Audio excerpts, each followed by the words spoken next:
Formal na muling itinalaga si Police Brigadier General Arnold Argente bilang Regional Director ng Police Regional Office 12 sa isinagawang turnover ceremony sa General Santos City. Narito ang detalye ng report mula kay Patrolwoman Brailyn Jean Cabonilas.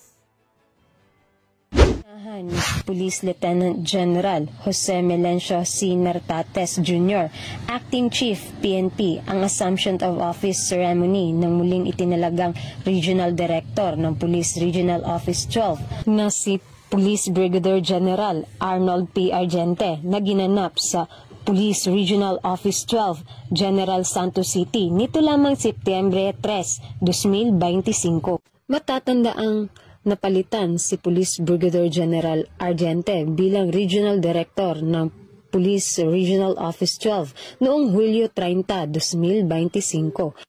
At humalili sa kanyang pwesto si Police Brigadier General Romeo Juan Macapas ngayong Setyembre 3, 2025. Formal siyang naibalik sa kanyang dating tungkulin bilang pinuno ng Police Regional Office 12. Bilang bahagi ng seremonya, isinagawa ang arrival honors sa harap ng Police Regional Office 12 Admin Building para kay Police Brigadier General Argente na sinalubong ni Police Colonel Nathaniel G. Villegas, DRDO, kasama ang lahat ng tauhan ng Regional Headquarters. Sinundan ito ng arrival honors para kay Police Lieutenant General Nartates Jr. Formal namang tinanggap ni Police Brigadier General Arnold C. Santiago, DRDA, at sinalubong din ng buong RHQ personnel. Sa kanyang talumpati, binigyang diin ni Police Lieutenant General Nartates ang pagbabalik ng tiwala at kumpiyansa ng PNP sa pamumuno ni Police Brigadier General Argente.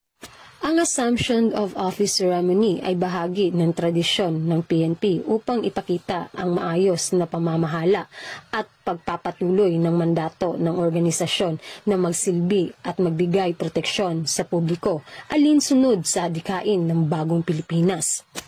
Mula dito sa General Santos City, ako po inyong PNN Correspondent, Patrolwoman Brailyn Jean Cabonilas, alagad ng batas, taga-taguyod ng Balitang Pulis.